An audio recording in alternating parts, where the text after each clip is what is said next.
नेहरू जी ने कहा था कि अटल एक दिन तुम देश का प्रधानमंत्री बनेगा, आपने कहा था। तो आप एक बार नहीं, आप 2 बार हो गए। नेहरू जी तो एक बार बोले, आप हो गए 2 बार।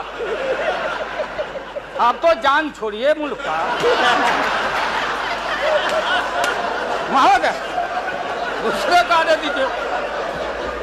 सब मिलकर बात पाई को हटा नहीं चाहते हैं, जो भी मर्जी कर सकता है, लेकिन देश का जनता इसको नहीं जमा करेंगे। ये झूठा बात कहता है, पार्लियामेंट को मिसलीड करता है। Don't mislead the parliament. ये मन इतना मतवाला है, मुझे अफसोस है कि आप जा रहे हो।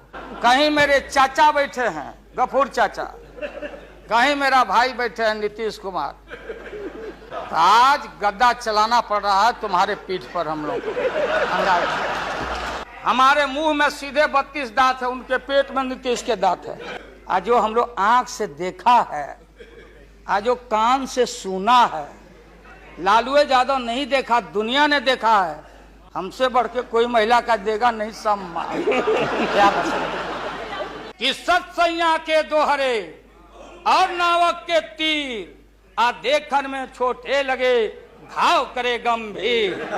ये बहुत दिन तक आप लोग हम लोग के माथा पर सीखे और रणनीति बताने वाले नहीं हैं। महोदय,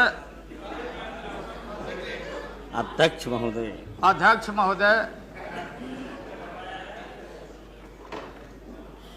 माननीय प्रधानमंत्री जी ने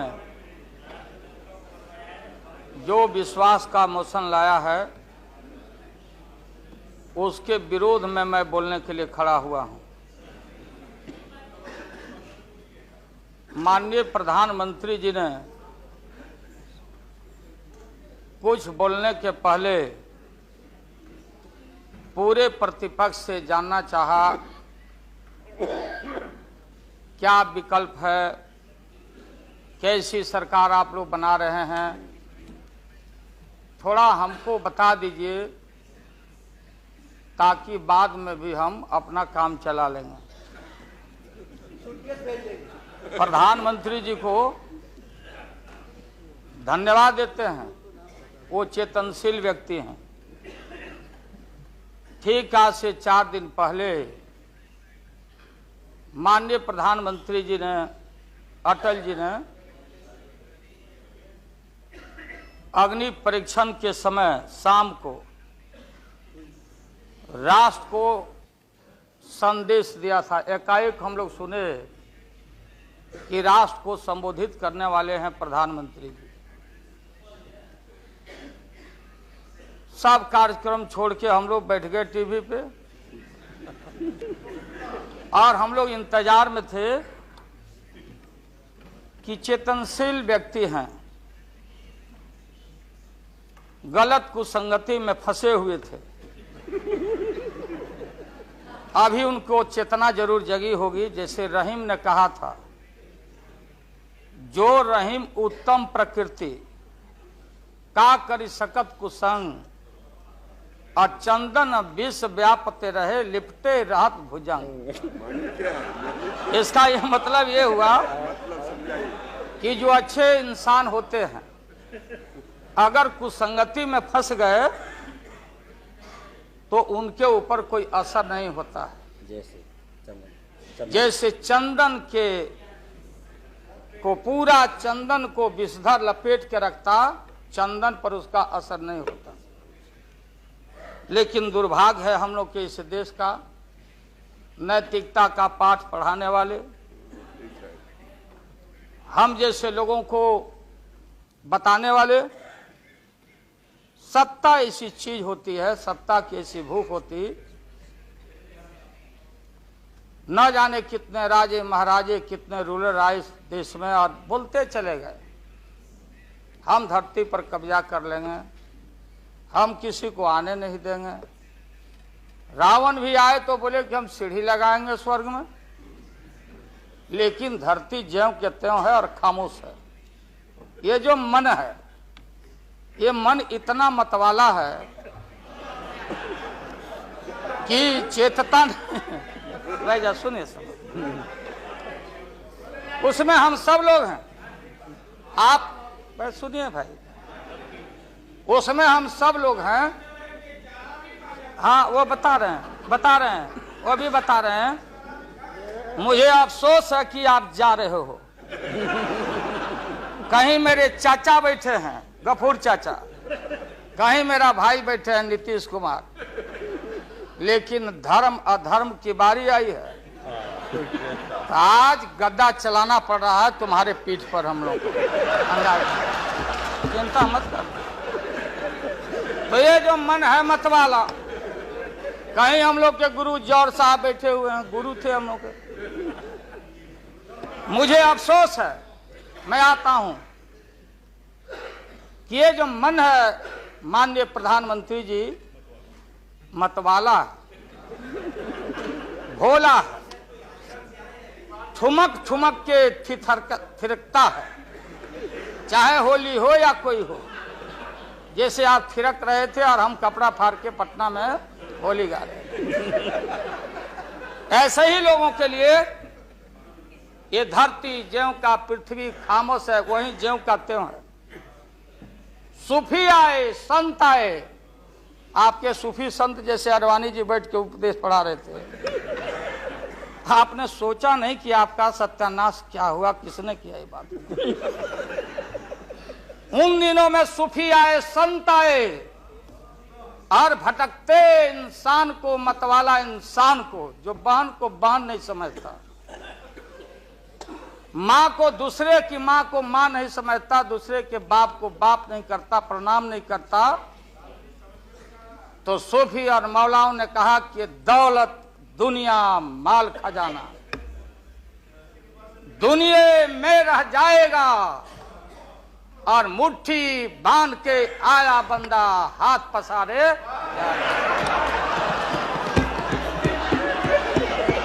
जैसे जैसे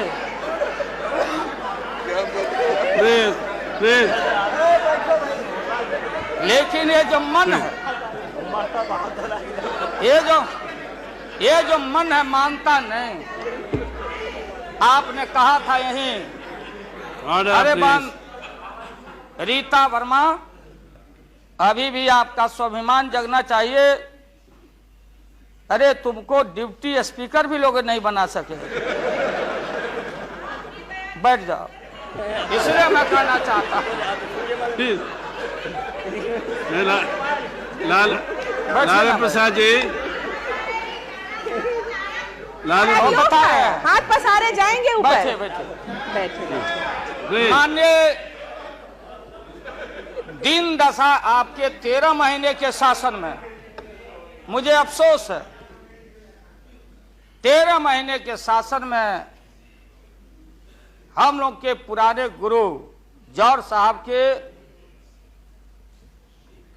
कपड़ा में, लता में, अरे भाई रुको ना भैया, सुनो करो ना, कोई परिवर्तन नहीं हुआ। आप देखेंगे कि हम लोग टाइट कपड़ा पहन के आते हैं।